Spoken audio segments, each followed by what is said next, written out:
Iran's President Hassan Rouhani has described Israel's aggression against the Gaza Strip as an inhumane and criminal act, calling for an immediate end to the offensive.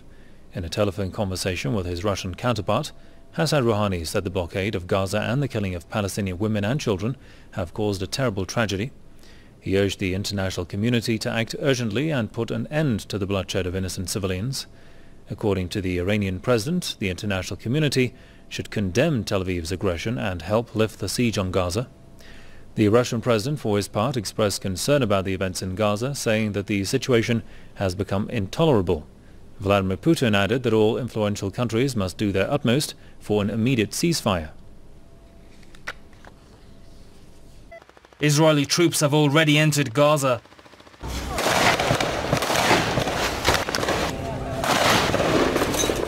The UN school in the besieged Palestinian territory has been the latest target of Israeli forces. Several people died in the attack, many more injured. Israel has so far defied all international calls to end its disproportionate use of force against the besieged territory. Israel's Prime Minister Benjamin Netanyahu has said that Tel Aviv will push ahead with its offensive against Gaza. The Palestinians have been for many decades now persecuted to the point that they are treated as subhumans, that they have been bombed with white phosphorus. All of this is based on a Jewish supremacist Zionist ideology that effectively really makes the Palestinians nothing but dogs, less than dogs. And so every person on this planet who has ever felt the sting of injustice can relate on an intimate level with the Palestinian people. And ultimately, this is why the Palestinian cause is everybody's cause. They are being exploited by those among them, tolerated to be among them. They are almost powerless to resist them because they have weapons. They are an exploited population. And state such upside-down nonsense really will have no place in a sane society that humanity must create in order for us to avert a third world war and ultimately a potential nuclear annihilation. The facts are the facts, and the fact is that the Palestinian people have been treated as subhumans since before 1948 and the formation of the so-called Jewish State of Israel. The Jewish State of Israel was formed on the back of wiping hundreds of Palestinian villages off the map. The people of Palestine, including family members in my own family, were thrown out of that country, or of course they could have stayed and died if they chose to do that. The fact is that everything stems from the original crime, and the Palestinians have every right to resist, whether it be with homemade rockets, which are unguided, basically glorified fireworks, or by any other means necessary. Every single human being on this planet has the right to defend themselves, and we also know at this point that Netanyahu, Shin Bet, and the Israeli leadership pretended as if they didn't know that these 3 Israeli boys were dead already, just so they could whip up the kind of hysteria. Israel was founded on the back of wiping hundreds of Palestinian villages off the map, that ethnic cleansing took place there. He has ignored the fact that the Palestinians have been treated as subhumans for many decades now. He has ignored the fact that basically he is giving the same rights of self-defense to the aggressor. The aggressor, when he invades and steals a nation, does not have the right of self-defense.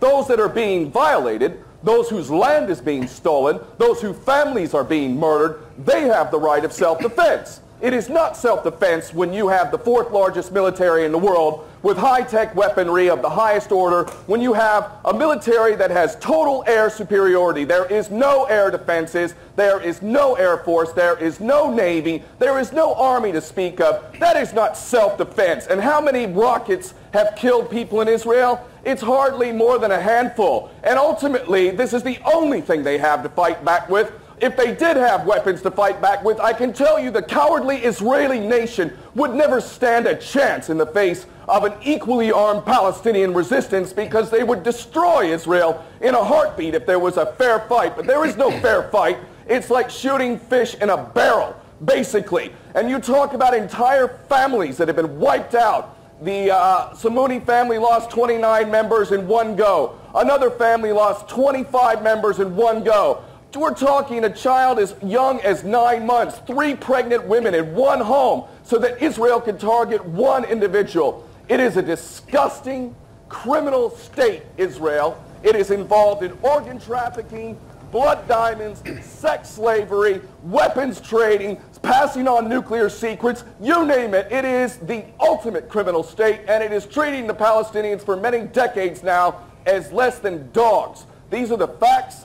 Gaza itself, the state of Gaza itself, the state not with a capital S, but its current condition, we should recognize was given the liberality that it enjoys right now by Israel. They could have kept it. It was a negotiated settlement where, and we thought that, the world thought that they were headed toward a homeland.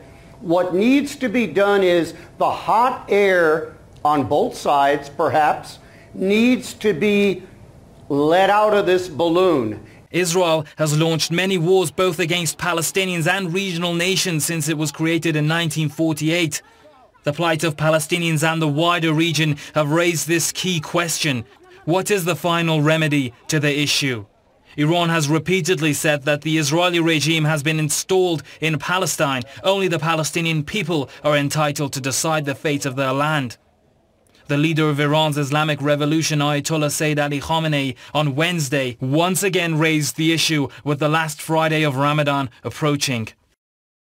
ما سازوکار عملی اون رو هم به دنیا ارائه کردیم. ما گفتیم این مردمی که در این جان متعلق به خود این جان از اینها یک نظرسنجی بشود، نظرخواهی بشود، یعنی یک رفراندومی انجام بگیره. رژیم حاکم بر این منطقه رو رفراندوم معین کنه، مردم معین کنه. این معناش از بین رفتن رژیم صهیونیستی، یعنی این سازوکارش اینه. این رژیم علاجش جز از بین رفتن و نابود شدن نیست. Well, let me start by introducing. Hamas is like ISIS. Hamas is like Al-Qaeda. Hamas is like Hezbollah. Hamas is like Boko Haram. And there are so many other of these Islamist groups that defy modernity, that reject pluralism, that reject respect of human rights, that use their own people as human shields, that attack indiscriminately civilians. This is part of a larger pattern. What grievance can we solve for Hamas? Their grievance is that we exist. They don't even want a two-state solution. They don't want any state solution. Some of them say they should open a great movement and dissolve all the regimes around us. And therefore, in the face of such extremism, in the face of such violence, in the face of such terror, Israel has no option but to defend itself. And this is what we are doing, as is our right. We have sought to end this from the start with ceasefires, and as I told you, they refused and they continue. And we will do what we need to do to defend ourselves. As Hamas have fired rockets on Israel's major city, they're firing rockets at all our cities. I want your audience to imagine what it would be like if all the cities of the United States, I'm not just talking about New York and Washington, I'm talking about all the cities of the United States, from the East Coast to Colorado, 80% of your population would be in bomb shelters with a minute to a minute and a half red alert warning time to get into those shelters. That's what we're experiencing right now as we speak. So this is an unconscionable terrorist attack on civilian populations, and of course we have to act to defend ourselves. The fact that this is a deliberate Hamas terrorist weapon, and with the exception of chemical weapons or nuclear weapons, it's the ultimate terror weapon. And any country would act to defend itself against this. We are doing exactly what any country would do, you would do, if you were targeted from across the border. You would try to pinpoint the rocketeers. That's what we're doing. Now we come into the other problem. See, the Hamas and the Islamic, the other terrorist groups like Islamic Jihad are firing from Gaza when their rocketeers and their command posts are embedded in homes, hospitals, next to kindergartens, mosques. And so we're trying to operate to target them surgically.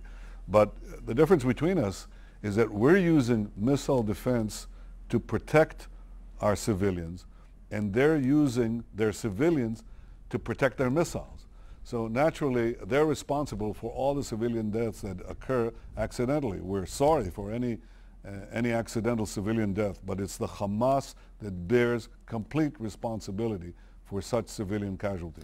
Well, when you have something like Hamas who talks about, they don't care about political settlements. They want to destroy the state of Israel.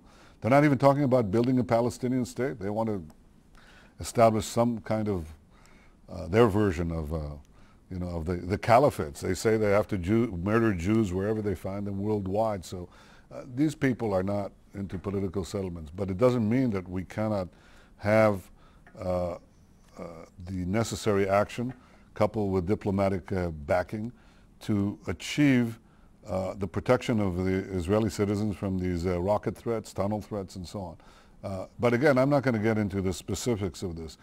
Sometimes you just have to fight against people who want to murder you, kill your Prime state. Minister, do you think that that the whole idea of a two-state solution is now dead? Is that just gone by the by?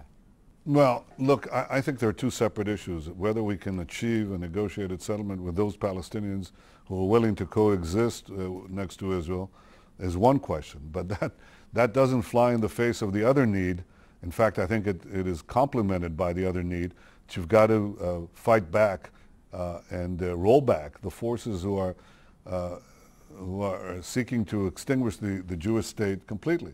We need to defeat those people, roll them back, or peace is not going to be possible.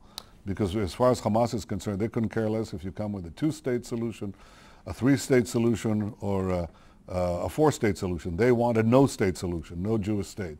And therefore, if you want to have peace, you have to fight these people and you have to roll them back. Otherwise, there's no prospect for peace. Let me talk to you a little bit about the negotiations going on now with Iran over these sanctions and so forth. The Iranian representative to those talks going on said on NBC this morning that there really was no reason for Iran to have a nuclear weapon. What's your response to that?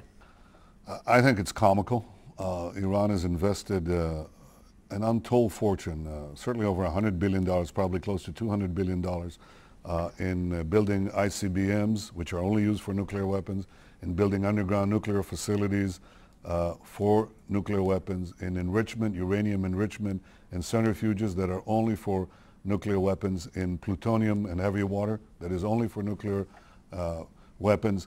If they wanted civilian nuclear energy, they wouldn't need any of that. 17 nations have civilian nuclear energy and they don't have a single centrifuge. So Iran is lying. That's a straightforward lie. Second point is that I think that the capability to make these weapons is what's at issue right now. That's what's being negotiated as we speak in Vienna. And I think the crucial thing is not to trust Iran. I think nobody in his right mind would, and not to inspect Iran. That's secondary and largely immaterial. The crucial question is to deny Iran the capability to make the nuclear weapons that they seek. And that means taking the enriched nuclear material and the means to enrich it and to make a bomb, to take it out of Iran, just as it was done vis-a-vis the chemicals and the means to make chemical weapons out of Syria. That's the deal that should be done. Any other deal would be a bad deal, and it's much better to have no deal than a bad deal.